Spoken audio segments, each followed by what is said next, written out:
Madam Speaker, I'm grateful to you. This is obviously a deeply alarming development, also coming off the back, as it does, of the proposed financial penalties that are going to be on foreign NGOs operational in the occupied Palestinian territories, who also bear witness to what is going on there. Two things, though, I wondered if the Minister could enlighten us. It would be helpful for parliamentarians if, in his discussions with the Israeli government, he could ask them for a comprehensive list of MPs who will not be permitted to travel to Israel here on in, so we can get a sense of the scale of their objection to what we say in this House. And secondly, will the government still be entertaining high-level military delegations from Israel in its own premises? Madam Deputy Speaker, as I look around this chamber, I'm so proud to see so many people who have come out on both sides in order to support our sister parliamentarians. And I am simply just so disappointed to not be able to include the front bench of Her Majesty's opposition. But our fury at this insult to our Parliament, but also to our country, is only tempered by the fact that we must not forget why it was that these young women were going to Israel, because they wanted to bear witness to what is going on the West Bank and in East Jerusalem. They were going to meet generations of family who were living in supposed temporary refugee camps, who've been there for decades and still waiting on the promise of a Palestinian state. They were there in order to see aid workers and charities whose organisations are at threat of 80% tax and threatening their very existence as life-saving work. And they might even have seen, as I did, met a man who was looked in the eye by Anthony Blinken and was told that his home was safe, and we were standing there in its rubble. What steps is my honourable friend going to take on behalf of the government to protect the right of MPs, not just to see the tragic reality of the West Bank and East Jerusalem, but also to protect their right to call it out without reprisals? Thank you, Madam Deputy Speaker. The detention and deportation of my honourable friends, the members for Sheffield Central and Early and Woodley, by the State of Israel is disgraceful, and it smacks of racism. We cannot ignore the fact that these honourable members are women of colour. They were not visiting Israel, but the occupied Palestinian territory, where, let us remind ourselves, the ICJ recently found Israel's treatment of Palestinians to constitute, and I quote, systemic discrimination on the basis of race, religion or ethnic origin. The fact is that white honourable members on recent delegations who have made similar comments about the conflict are not treated in this way. Will the Minister be summoning the Israeli ambassador over this, and over what it now seems was the execution of 15 PRCS paramedics and those who went to rescue them in Gaza? Thank you, Madam Deputy Speaker. I would like to start by saying thank you to the Foreign Secretary, the Middle East Minister, the British Embassy in Tel Aviv and the British Consulate for their continued support. Madam Deputy Speaker, it has been a challenging few days. What happened to myself and the MP for Early and Woodley has been unprecedented. We were denied entry based on our legitimate political opinions, which are firmly aligned with international law. We are not the only ones speaking about the atrocities. We are not the only ones calling for change. We are not the only ones saying that the current actions of the Israeli government must change. Indeed, many Israeli people and charities themselves in Israel are also calling for change. There is no direct route into the West Bank, Madam Deputy Speaker. We have to go through Israel. This act was not just a diplomatic affront. This wasn't about security, it was about control and censorship and exposure. And arrogance of Israel. Madam Deputy Speaker, no state, however powerful, should be beyond criticism. I desperately want to see a two-state solution. I desperately want to see peace, and I hope the Minister will be able to work with his counterparts in Israel to prevent this happening again, so that we can continue to act in good faith to shed light on what is happening. Madam Deputy Speaker, I'd like to pay tribute to the dignity of my honourable friends and indeed the honourable member for Early and Woodley. I can assure her that we will continue to work with the Israeli government and all of our partners across the region towards a two-state solution, and I welcome the strength of support from her and many other colleagues in this House. To be clear on the position of the Israeli government, they do have the right to decide who enters Israel, as indeed do we. On this occasion, the two members of Parliament were given clearance to enter, and so it was known to the Israeli government before they arrived at the airport that they would be travelling. So it was with some surprise, Madam Deputy Speaker, that I received the call on Saturday evening. Liberal Democrat spokesperson Monica Harding. Thank you, Madam Deputy Speaker, and I want to thank the Minister for advance sight of his statement. Liberal Democrats wholeheartedly support his rebuke of the Israeli government for detaining 2 honourable members of this House and denying their entry into the State of Israel. I am disappointed, however, that this House has not been able to speak with one voice on this matter. I was shocked by the comments made by the leader of the Conservatives yesterday morning and deeply disappointed by the comments by the Shadow Minister today. Liberal Democrats believe that members should be free to advocate without fear or favour on issues of national and global importance. We believe it is vital for parliamentarians to be able to see for themselves the realities of situations we discuss in this chamber. Israel's actions here are inconsistent with the behaviour we would expect from an ally and from a democracy. It is regrettable that the Conservative leader and the spokesperson do not agree. Transparency in the Middle East is ultimately vital for securing a long-lasting political settlement which must be based on openness and trust. So can the Minister tell us whether the Foreign Secretary has since made it clear to his counterpart in the Israeli government that this treatment of parliamentarians is unacceptable and that no further parliamentarians will be treated in this way or denied entry into Israel? Will the Foreign Secretary also raise with his counterpart this morning's deeply disturbing reports of Palestinian detainees being subjected to torture and this weekend's reports that initial IDF account of the deaths of 15 aid workers at Israeli forces' hands has been contradicted by video footage from a victim's mobile phone? Thank you. Madam Deputy Speaker, I can confirm to the Liberal Democrat spokesperson that the Israeli government are in no doubt about our views on this incident and that discussions continue.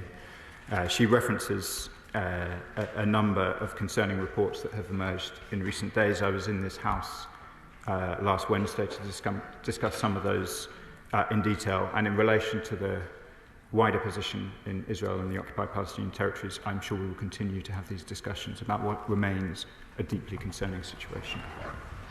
Yuan Yang. Thank you, Madam Deputy Speaker. I join my honourable friend, the member for Sheffield Central, in the thanks that she's given to the Minister and to the Foreign Office.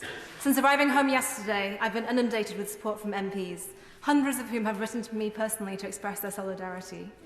This outpouring of support has come from all parts of the House.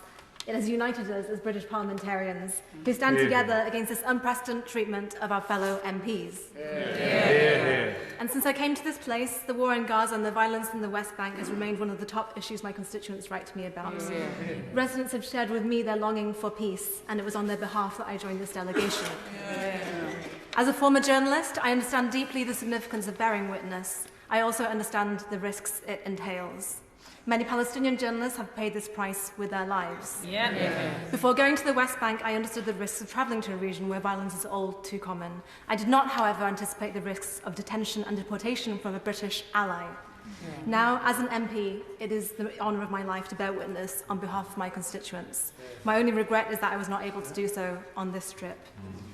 So far in this Parliament, the conflict in Gaza has been referenced over 1,000 times by British MPs, and I have made 5 of those references in this chamber. If my experience has proved anything, it is that what we say in this chamber matters, and I'll encourage other MPs to continue speaking on this issue. People around the world are listening to us. Our voice is powerful, and we must continue to use it without fear or favour. And that is why I asked the Minister, what can he do to ensure that future delegations going to the West Bank, including those who are about to depart this weekend, can do so without having to censor the remarks in Parliament? Madam Deputy Speaker, my honourable friend is a dignified and doughty tribune in this place.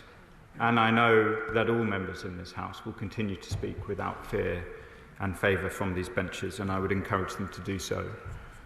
The spokesperson for the opposition referenced our travel advice, which indeed sets out some of the risks, and I would encourage members of Parliament considering visits who wish to discuss with the Foreign Office to do so. Kit Malthouse. Madam Speaker, I'm grateful to you. This is obviously a deeply alarming development, also coming off the back, as it does, of the proposed financial penalties that are going to be on foreign NGOs operational in the occupied Palestinian territories, who also bear witness to what is going on there. Two things, though, I wondered if the Minister could enlighten us. It would be helpful for parliamentarians if, in his discussions with the Israeli government, he could ask them for a comprehensive list of MPs who will not be permitted to travel to Israel here on in, so we can get a sense of the scale of their objection to what we say in this House. And secondly, will the government still be entertaining high-level military delegations from Israel in its own premises? Minister. I thank the honourable member for his question. On his second point, we will keep these matters under review on a case-by-case basis. On the question of which MPs are welcome now to travel to Israel, I will have to revert to this House. This, as I say, is to our knowledge the first ever such incident. It has been colleagues from right across the House with a whole range of views on the conflict in Israel and Gaza that have travelled, so we were dismayed to see the events of the weekend. Foreign Affairs Select Committee Chair Emily Thornbury. Thank you very much, Madam Deputy Speaker. As I look around this chamber, I'm so proud to see so many people who have come out on both sides in order to support our sister parliamentarians. And I am simply just so disappointed to not be able to include the front bench of Her Majesty's Opposition. But our fury at this insult to our Parliament, but also to our country, is only tempered by the fact that we must not forget why it was that these young women were going to Israel, because they wanted to bear witness to what is going on the West Bank and in East Jerusalem. They were going to meet generations of family who were living in supposed temporary refugee camps, who've been there for decades and still waiting on the promise of a Palestinian state. They were there in order to see aid workers and charities whose organisations are at threat of 80% tax and threatening their very existence as life-saving work. And they might even have seen, as I did, met a man who was looked in the eye by Anthony Blinken and was told that his home was safe, and we were standing there in its rubble. What steps is my honourable friend going to take on behalf of the government to protect the right of MPs, not just to see the tragic reality of the West Bank and East Jerusalem, but also to protect their right to call it out without reprisals? Madam Deputy Speaker, I will update the House once we've had further discussions with the Israeli government on the questions of MPs travel in the way that I said to the honourable member for North West Hampshire. I would encourage all members of the House, whether they support the position of the government or not, to continue to speak in this House with the frankness and the integrity that members would expect. Bob Blackman. Thank you, Madam Deputy Speaker. My sympathies for the two colleagues who experienced their experience over the weekend. But we must remember that Israel is in a state of war against a terrorist enmity, and it is, and this country at different times have refused to admit politicians, elected politicians, who wanted to come to this country, who've been refused entry. It is Israel's right to refuse entry to other people who choose to come and call for boycotts or other elements against the state of Israel. And therefore, colleagues need to be aware that if they wish to visit Israel, be clear what the Foreign Office advice is, and by the way, the travel insurance advice, that if you do not follow the Foreign and Commonwealth Office advice, then you are not insured.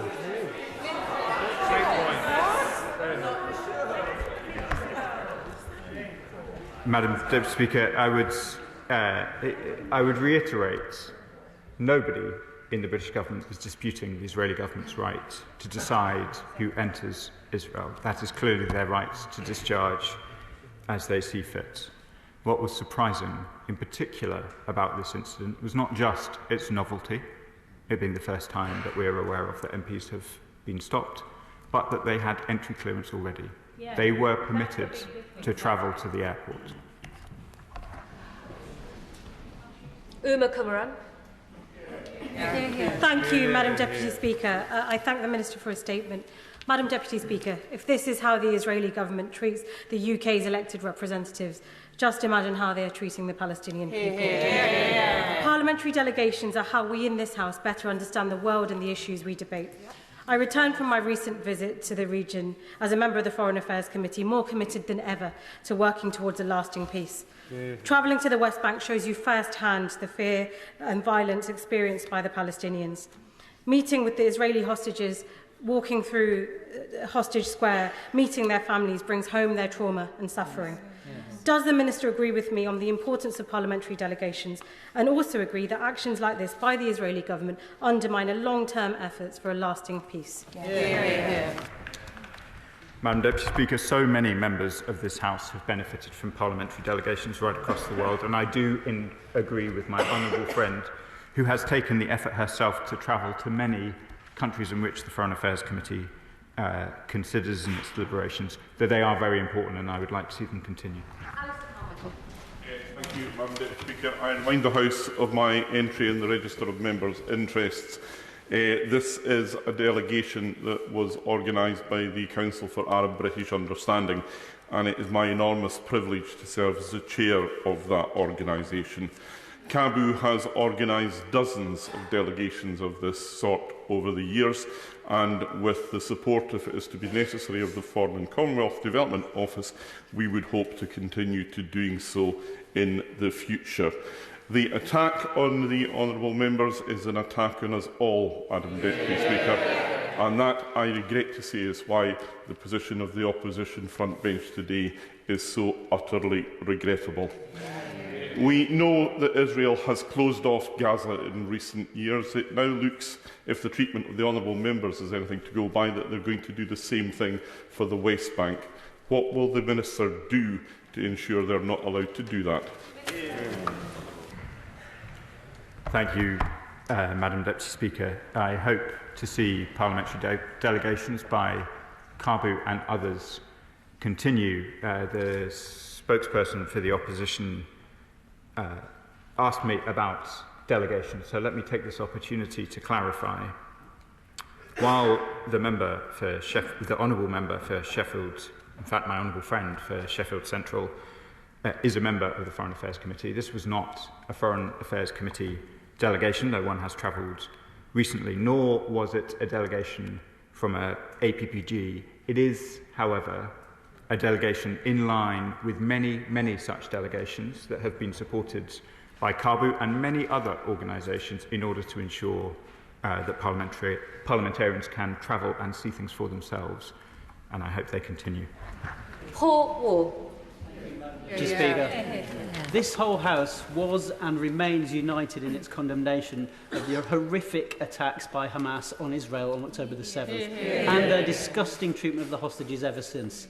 But many in this House have also been appalled by the indiscriminate killing of tens of thousands of men, women and children from the state of Palestine. And ever since October 7th, the forced displacement of them and the blockade of aid on them has surely upset many members of this House. So does the Minister agree with me that the treatment and the smearing of my honourable friends, and they are honourable, and I'm proud to call them my friends, the members for Sheffield Central and Early Woodley, is part of a wider attempt to stop others, journalists, parliamentarians and the Israeli people themselves from seeing what's really going on in the occupied territories? Madam Deputy Speaker, can I agree with how my honourable friend has described the honourable members for Early Woodley and Sheffield Central? They are my friends too. They are a former bureau chief for the Financial Times, and they are, the member for Sheffield Central was a lawyer before coming to this place. They are distinguished members of their community and distinguished members of this House. Swain. That Israel has forgone the opportunity to engage with two of its trenchant critics. More fool them, isn't it? I agree, Madam Deputy Speaker. And I agree with that length of question as well. Thank you, Madam Deputy Speaker. And this is an unprecedented situation, and I pay tribute to both my colleagues and friends for the manner within which they've conducted themselves. I have visited Israel on many occasions, and I've had the opportunity to live there. And while members of this House may have disagreements with the current Israeli government, does the Minister agree with me that it is essential that we must enable delegations to visit the region, because that is the only way that we listen, we learn, and we are exposed to a wide range of views and perspectives? I agree, Madam Deputy Speaker. There are many friends of Israel in this House, many of whom are disappointed by the events of the weekend. Thank you, Madam Deputy Speaker. First of all, I express my own solidarity and that of my own party with the honourable members that were detained over the weekend. It's a completely unacceptable set of circumstances. Let there be no doubt about the fact that our colleagues were denied entry into Israel because the Israeli government is terrified of what they would witness. In the last week, Israel has intentionally targeted 15 UN medical workers, burying them in a mass grave, and has confirmed the indefinite expansion of illegal settlements in the occupied West Bank. Last week, the Minister told this House that they take action when there is a risk that Israel is breaching international law. So does the Minister consider that targeting of UN aid workers and the confirmation of expansion of settlements in the West Bank shows a risk that international law is being violated by Israel, and will the government end Israeli impunity by condemning their indiscriminate attacks and by suspending all arms exports? Madam Deputy Speaker, we went through many of these issues in some detail last Wednesday, and I'm sure I'll return to this House to do so again. My position remains as it was on Wednesday. Annalise Dodds. The purpose of Annalise Dodds.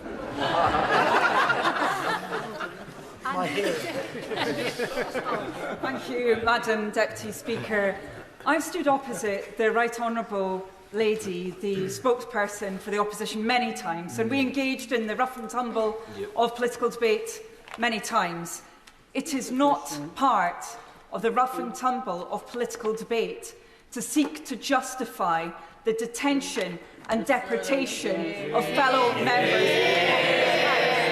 Can I ask my honourable friend whether he agrees with me that the position taken by the opposition front bench poses a risk to all of us as parliamentarians?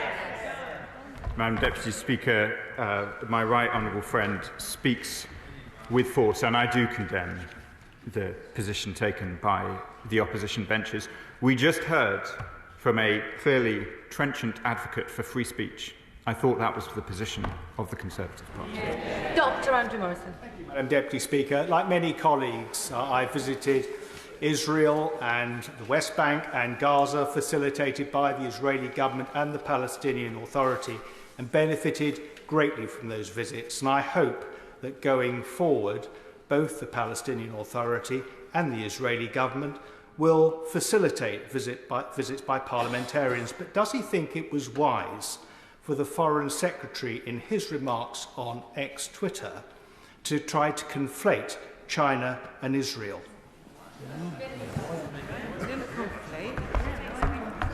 Madam Deputy Speaker, the Shadow's Chief Secretary of the Treasury did almost identical shortly thereafter, so the honourable member may want to talk to his own party on that comparison. Akehurst. Thank you, Madam Deputy Speaker. For 13 years before my election, I worked as director of an organisation called We Believe in Israel, and I refer the House to my register of interests. Part of my job was to lead study tours for British politicians to visit Israel. Incidentally, every single trip I led also visited the West Bank to hear Palestinian perspectives on the conflict. I commend my two honourable friends for wanting to visit the region and see the situation for themselves. We probably disagree on aspects of the conflict, but they are moderate voices who support a two-state solution. I think it is outrageous that they were detained and not allowed entry. Does the Minister agree that it is vitally important for honourable members to visit Israel and the West Bank and see the situation firsthand? That this helps people arrive at an informed, nuanced and balanced view, and that anything that hinders this is to be deplored? Madam Deputy Speaker, my honourable friend is well known for his friendship to Israel, and his remarks have real force. I agree with them. Edward Borrello. Thank you very much, Madam Deputy Speaker. It is my honour and privilege to serve on the Foreign Affairs Committee with the Honourable Member for Sheffield Central, and I would like to put on record my support for her and outrage at her treatment.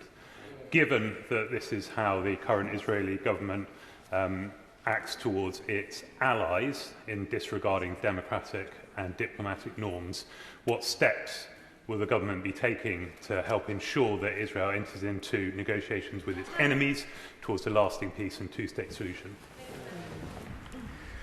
Madam Deputy Speaker, we will continue to work with the Israeli government and all parties in the region to try to ensure that there is a return to substantive talks, a return to the ceasefire that will lead to the release of hostages and an end to this terrible conflict in the region. Ali. Madam Deputy Speaker, I would like to ask the Minister, I've heard the statement in detail, but what are the specific actions that this government will be taking against the Israeli government for doing what they did to two of our colleagues? And secondly, Madam Deputy Speaker, back in 2021, the Speaker banned the Chinese ambassador for banning members of British Parliament from going to China. Is the same going to happen to the Israeli ambassador until these sanctions are lifted? Madam Deputy Speaker, we consider the actions of the Israeli government not just regrettable, but counterproductive for the reasons that members on the opposite benches have said. It is so important, as many on these benches have said, that parliamentarians are able to visit, able to engage, and able ultimately to seek to persuade others. It is deeply regrettable, it's unacceptable, and we have made that clear at the very highest level to the Israeli government. Thank you, Madam Deputy Speaker. Could I take this opportunity to thank the Minister for supporting the members for Early and Woodley and Sheffield Central and any other member attempting to make the same journey in order to acquaint themselves with the situation. Could he bring us up to date on what's happening over arms supplies and weapons to Israel? Can he assure the House that they will suspend the sale of parts that make up the F-35 jets that are being used to bomb and strafe Gaza and kill so many people and destroy by targeting schools and hospitals? And will he also tell us exactly what RAF Akrotiri is being used for and why there are so many flights from RAF Akrotiri into Israel? Is it delivering weapons? Madam Deputy Speaker, I've covered this ground recently. It remains as it was. We have taken principled position in relation to the suspension of certain arms licences in September, and that remains the position. We have discussed the position in relation to F-35 parts and the role of RAF Akrotiri on a number of other occasions, but I'm grateful for the opportunity to correct the record. When last I was asked a question by the Right Honourable Member, I referred to him as simply an Honourable Member, and no offence was intended. It was a mistake on my part, and I'm glad to correct the record. There are a large number of colleagues wishing to contribute. Please can questions be short, and I ask the Minister to ensure that his responses are just as short. Sarah Owen. Thank you, Madam Deputy Speaker. It's regrettable that the Israeli government are now acting with impunity. They seem to be accountable to no international law. Enabled by the US President, they continue to bomb hospitals and schools, killing aid workers and thousands of Palestinian civilians. Today, Breaking the Silence reported further executions as well as the destructions of homes by the IDF. And now this, banning members of our Parliament from entering. And can I put on record, Madam Deputy Speaker, I absolutely, wholeheartedly disagree with what was said and the accusations made by them from the benches opposite. Those members are our friends and our colleagues, and they have more dignity and strength in their little fingers than has been shown on the front bench opposite. Thank you, Madam Deputy Speaker. My honourable friend speaks with real force, and I agree with her condemnation of the comments of the Leader of the Opposition. Cooper. Thank you, Madam Deputy Speaker. There's no question that the honourable members who are sadly no longer in their place had a difficult experience in Israel, and that is to be regretted. But we are hearing today that somehow this makes criticism of Israel impossible in this place. We're hearing time and again here that's simply not the case. We can speak out in Parliament, and we can continue to do so. I don't think, Madam Deputy Speaker, in anything that I said that I expected this House to be less critical in their position, so I'm not sure I accept the question. Dawn Butler. Thank you, Madam Deputy Speaker. It is our job in this House to speak out against what Hamas did, but also to speak out against Israel and what they're doing. And to be denied entry is actually a disgrace. And I'm embarrassed by His Majesty's official opposition and the position that they've taken. They should be ashamed and reflect on what they've done. And Madam Deputy Speaker, Channel 4 News, Christian's interview with the Israeli ambassador clearly showed that she was lying. Does the Minister agree with me that actually how our friends have been treated is actually a snub to the UK? Madam Deputy Speaker, I stick by the remarks of the statement on my characterisation. Ellie Child. Thank you, Madam Deputy Speaker. Green Party MPs in solidarity sharing the condemnation, which should be fully cross-party condemnation of the Israeli government's shameful detention and deportation of our two Labour MP colleagues. Does the Minister agree with me that this demonstrates that in the context of the widespread evidence of war crimes, international scrutiny of what is happening in Israel and Palestine is ever more important? And noting that the Foreign Secretary and the Minister have condemned the actions of the Israeli government, which of the many actions that I've challenged him to take in this House prior to today will he now take to show actions speak louder than words? How will you make our disapproval really clear? Madam Deputy Speaker, conscious of time, I will not relitigate the many points that the honourable member has raised with me in the past, simply to say I stand by the remarks of the statement and we have made our displeasure known. Kim Johnson. Thank you, Madam Deputy Speaker. The detention and the deportation raises some serious questions. What is Israel trying to hide? And if they haven't already crossed a red line, what more do they need to do for this government to take some action? The alleged execution of the 15 humanitarian aid workers was bad enough. What is this government going to do? Actions do speak louder than words. Madam Deputy Speaker, this government has taken action. We have taken action since the day we formed the government, and I would be happy to rehearse whether it's the arms suspensions, the restoration of funding to UNRWA, or the numerous other actions that we have taken. But conscious of time, I think I'll save that for another day. Sammy Wilson. Speaker, I think we've seen a good example of full outrage in this House today as the members have condemned the Israeli government. But would the Minister accept that, first of all, the Israeli government has every right to decide who it gives entry to its country and who it refuses entry? And would he remind some of his colleagues that it wasn't so long ago they were campaigning to get the President of the United Kingdom US excluded from this country? I'm not sure how many more times I need to say the position about Israel's right to control who enters its border, but I'm happy to reiterate it one more time, Madam Deputy Speaker. Patricia Ferguson. Thank you, Madam Deputy Speaker. I've debated for many years with members of the Conservative Party. I've often disagreed with them, but I've never before been ashamed of them. Yeah, exactly. Can I ask the Minister whether, considering that Israel is now, or has for a long time now, not been allowing journalists into Palestine and the West Bank, and now seems determined not to allow parliamentarians to go to that country in order to build links and to see for themselves what's going on, whether it is the point where we really do need to consider what action we take going forward, and whether that should be about talking to Israel or whether it needs to be something slightly stronger.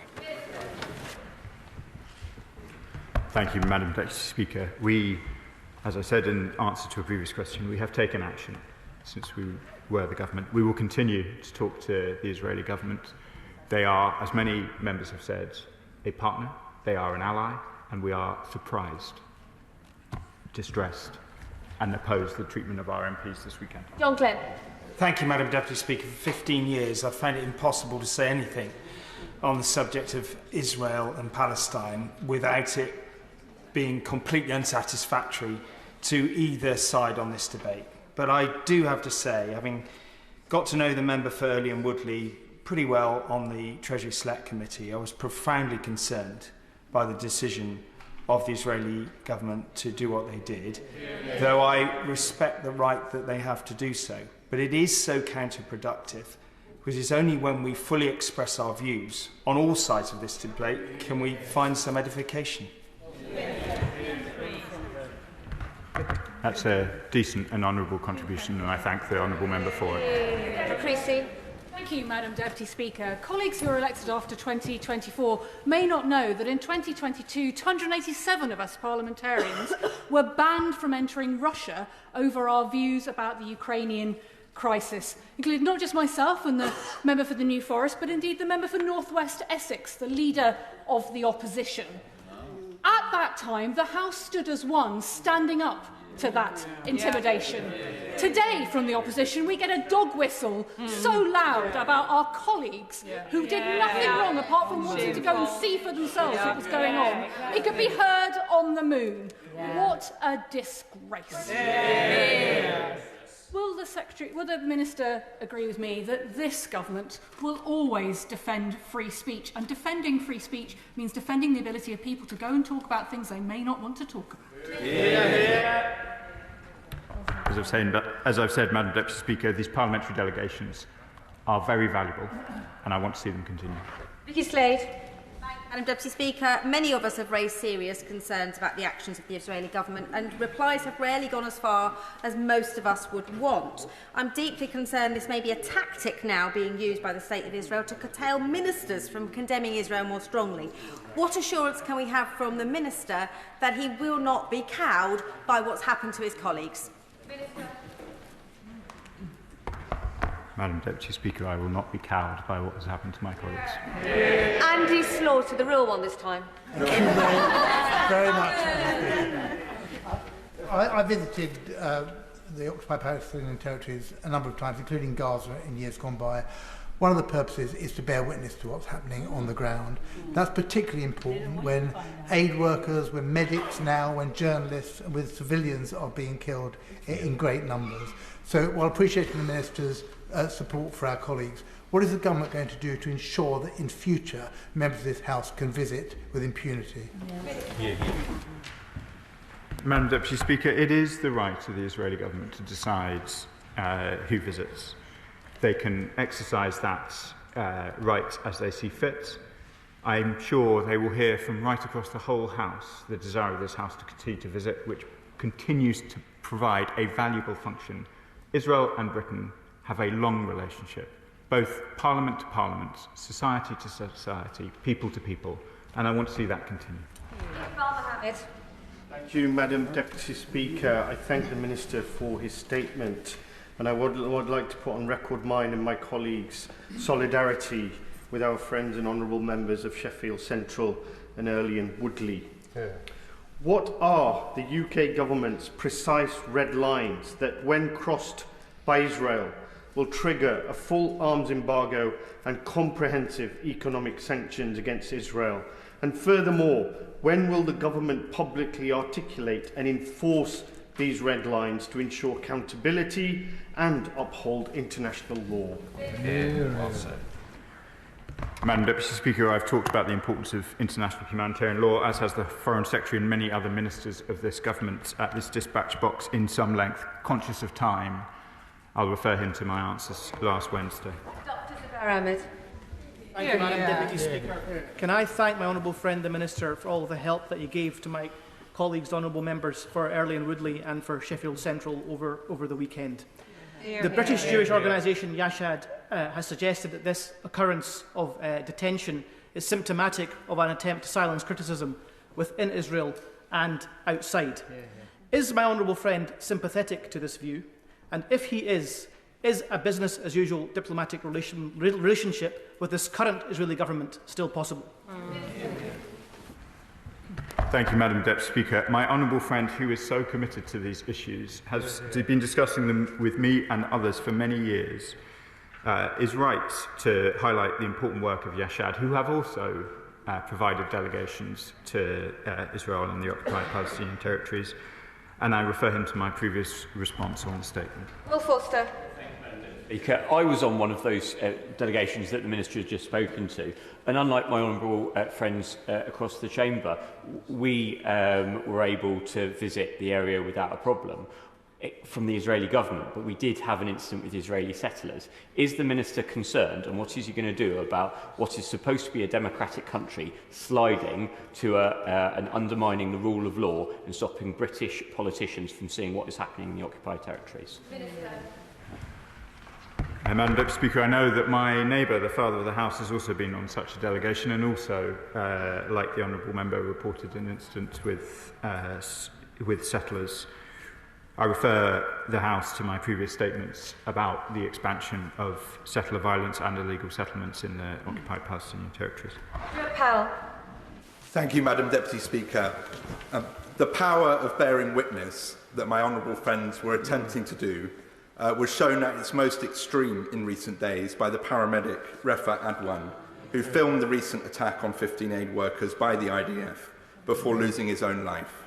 Does the Minister agree with me that in this case there must be accountability and not a cover-up? Madam Deputy Speaker, I do believe that wherever there are incidents against humanitarian workers, including the one my honourable friend mentions, there must be full accountability. Look at Adam. Thank you, Madam Deputy Speaker. Can I also welcome the Minister's statement? Sometimes this discussion is very polarised, and I would like to just say that it's not just an affront to this House and every member in this House.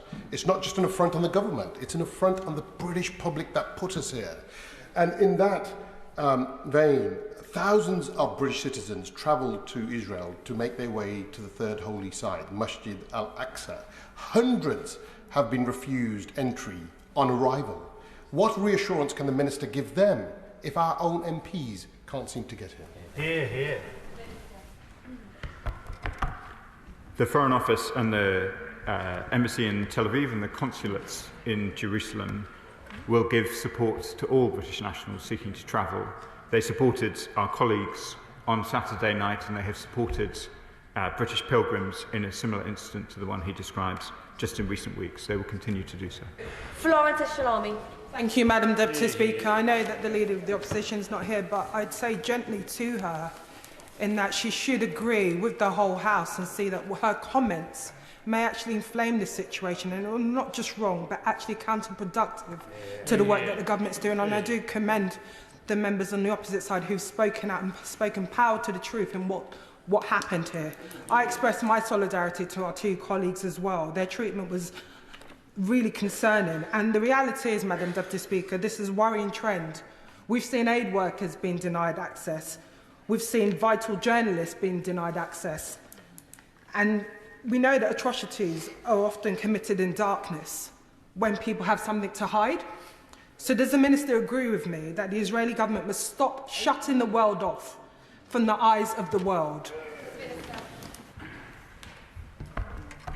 Madam Deputy Speaker, I've spoken already about the importance of parliamentary delegations, and I hope that they continue. I hope too that the free press of Israel is able to operate within the occupied Palestinian territories, and indeed the whole international press is. And I have been deeply saddened and concerned to see the very many journalists who have been killed in Gaza.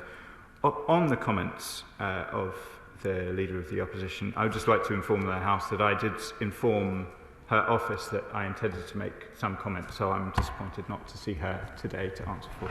Jim Shannon. Madam Deputy Speaker, and thank the Minister for his statement. As a general principle, parliamentarians should be entitled to travel. But, Madam Deputy Speaker, there is an understanding that sovereign nations across this globe have the right to decide on who can enter their nation. For example, I'm personally barred from China and Russia. An individual in this House. I didn't hear anybody speaking about that. Does the Minister not agree that sovereign nations have a right to prevent entry should they believe this will have an adverse impact, and that we as our own nation should support other nations in their right to make their own rules for what they believe to be for their benefit? Sovereign right for each nation. I thank the honourable member for his question. I do indeed, as does the British government, accept that every government has a right to control who comes. More fool Russia and Belarus that they've taken the position that they have in relation to the honourable member. Mark Ferguson. Thank you, Madam Deputy Speaker. Does the Minister agree with me that the counterproductive and concerning actions in this regard with the Israeli government and the contemptible response from the front bench of the party opposite have one thing in common: neither will command the support of the British people? I thank my honourable friend for the question, and I do agree. The public expect that MPs will go see for themselves, and this was an important delegation, and I'm sure the constituents of my two colleagues would have welcomed the fact that they were taking the time and the effort to try and ensure that they had the best possible understanding of a situation which I know so many constituents feel so strongly about. Helen Hayes. Thank you, Madam Deputy Speaker. I've had the privilege of visiting with two delegations to the occupied Palestinian territories, one with Kabu and with MAP, and the other with Yachad. On those visits, we met with people working in schools and hospitals, in clinics. We saw the operation of the Israeli military courts. We met with Palestinians whose villages had been recently destroyed by settlers. And on the last visit, we met with Israelis who had lost loved ones on the 7th of October. Those visits enrich our understanding. They ensure that our debate in this place is informed not only by what we think we know, but by the lived experience, by having looked people in the eye whose day-to-day reality is the issues we discuss in this place. Can the Minister give assurances to this House that he will continue to seek a commitment from the Israeli government that such delegations will not be prevented in the future? Madam Deputy Speaker, I hope such delegations will continue in the future, and I'll talk to the Israeli government to that effect. Yasmin Qureshi. Thank you, Madam Deputy Speaker. Can I put on record my thanks to the Minister and the Foreign Secretary for the support they've given to our two colleagues who have, since they've been elected, have spoken very bravely on many issues, including what's happening in Palestine. And can I just remind the House that Israel is an occupying power of Gaza as well as West Bank. And over the years, they have consistently not allowed people into Gaza. And we know now what they've been doing to it. And now, in relation to West Bank, we see again what they're doing to it. And it seems as if really what Israel wants to do is hide their atrocities. Madam Deputy Speaker, the British government does consider the West Bank and the Gaza Strip as occupied Palestinian territories. Josh Fenton-Glynn. Thank you, Madam Deputy Speaker. The Israeli government's justification for this action seems to have been a statement made by my honourable friends against their government's policies in this House. On that basis, they detained, denied entry and expelled two elected members of Parliament of their democratic ally on legitimate parliamentary business. So at this point, I repeat the question that I asked my honourable friend on the 20th of March. I know these matters are complex, but can my honourable friend tell me at what point do we change our posture towards the Israeli government? Madam Deputy Speaker, I'm sure we will have an opportunity to discuss events in Israel and the occupied Palestinian territories in further detail. I thank my honourable friend for his dedication and commitment to these issues, and I'm sure we will have further discussion in this chamber in due course. Chianwara. Deputy Speaker, my honourable friends, the members for Early and Woodley and Sheffield Central, have borne their detention and repatriation with great fortitude, courage, dignity and indeed grace, which makes the opposition front bench's attack on them all the more disgraceful. It is an attack on all of us. Their detention occurred at the same time that it came to light that Israel's version of the terrible killing of 15 aid workers was not true. Lying about actions in occupied territory, preventing the entrance of humanitarian aid and journalists, barring British parliamentarians. Does the Minister agree with me that Israel's claim to be an open and transparent democracy is undermined? Madam Deputy Speaker, I agree with my honourable friend's characterisation of the grace and dignity with which the two members have comported themselves over what has been a trying 24 hours, and I'm sure we will discuss the other matters raised by the honourable member in due course. Thank you, Madam Deputy Speaker. Israel is supposed to be an ally of ours. Does the Minister agree that their treatment of our honourable friends is not only an affront, but a further indication of Israeli government's desire to show no transparency for their actions and to not respect human rights. Madam Deputy Speaker, Israel remains an open society with a vibrant press who were reporting on this incident as it happens. I hope that this proves to be an aberration and that members of this House will be able to go back to travelling to Israel with no thought of detention or being returned. Addy. Madam Deputy Speaker. To me, the most important thing about our country is not our flags or even our institutions, but our people. And our people, the elected representatives of thousands of British people, have been treated with contempt. Madam Deputy Speaker, it was my understanding that we are Britain and you do not do this to us. There is at least consensus on this side of the House. This is not how we should expect to be treated by our allies. And whilst I welcome the Minister's statement, I still cannot understand where our red lines are, not when thousands were slaughtered, when aid was prevented from getting into Gaza, or when the international law, the ceasefire, was broken. So can the Minister explain where are the red lines, and when Britain and Parliament have been insulted, how we can continue to sell arms to Israel? I've talked about the position in relation to arms sales, and I won't rehearse the arguments that were heard in this chamber so recently. I agree with my honourable friends about that we all represent communities across the UK, and I believe that the honourable members were trying to reflect the earnest concerns of their constituents in travelling, and I would encourage members, honourable members, whenever they're able to do so, to travel to the places where their constituents. I thank the Minister for his statement, and I join with him and fellow members from most of this chamber, though sadly not all of it, in fully supporting our two honourable friends and the shocking treatment they have faced. Does the Minister agree with me that such an utterly disproportionate and counterproductive decision by Israeli authorities at a time when the situation in the Middle East is already deteriorating so badly, can only do damage to that government's reputation here and in the wider world? As I've said, Madam Deputy Speaker, I think the decision was counterproductive. Ryan.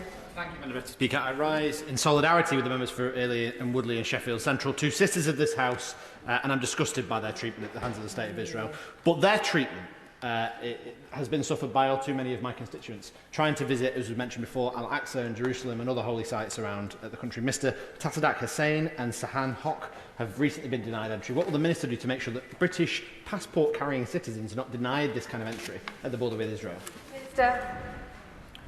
Madam Deputy Speaker, it is for Israel to decide who they grant entry to, but any British national, regardless of their faith, if they are travelling overseas, can expect the consular assistance of the Foreign Office. Christine Sullivan. Thank you, Madam Deputy Speaker, and I thank the Minister for his statement, and I do applaud the dignity with which my honourable friends have responded, and indeed the solidarity from many members across this House. Also commend the statement made by the honourable member for Dulwich and West Norwood, who spoke so powerfully about the importance and impact of these delegations. Does the Minister agree with me that democracy is weakened if parliamentarians cannot undertake such visits and duties at a time when the need for scrutiny has never been greater? Minister. I thank my honourable friend for her question. I agree parliamentary delegations are important. Melanie Ward. Thank you, Madam Deputy Speaker. The detention and deportation of my honourable friends, the members for Sheffield Central and Early and Woodley by the State of Israel is disgraceful, and it smacks of racism. We cannot ignore the fact that these honourable members are women of colour. They were not visiting Israel, but the occupied Palestinian territory, where, let us remind ourselves, the ICJ recently found Israel's treatment of Palestinians to constitute, and I quote, systemic discrimination on the basis of race, religion or ethnic origin. The fact is that white honourable members on recent delegations who have made similar comments about the conflict are not treated in this way. Will the Minister be summoning the Israeli ambassador over this, and over what it now seems was the execution of 15 PRCS paramedics and those who went to rescue them in Gaza? I have told the House, Madam Deputy Speaker, the stated basis that the two honourable members were given for their refusal, and I won't pass further commentary on what might or might not be behind that. I will take the written reasons as the reasons, and they were, as I say, the prevention of illegal immigration considerations, as unlikely as that may seem to this chamber. On the question of the deeply concerning reports about further deaths of humanitarian workers, this House has heard from the government on a number of occasions our condemnation of the lack of a deconfliction mechanism to ensure the vital life of humanitarian workers who conduct essential work. Sarah Smith. I echo the comments by my friend, the Honourable Member for Kirkcaldy. I found it deeply troubling that the members that were detained and deported at the weekend are not white. Will the Minister express his concerns in the strongest terms about these events in any future government discussions on peace and trade? Minister. Madam Deputy Speaker, conscious of time, we have expressed our concerns about this incident in the way that I described, and I will expect to have further discussions with members of the Israeli government to that effect.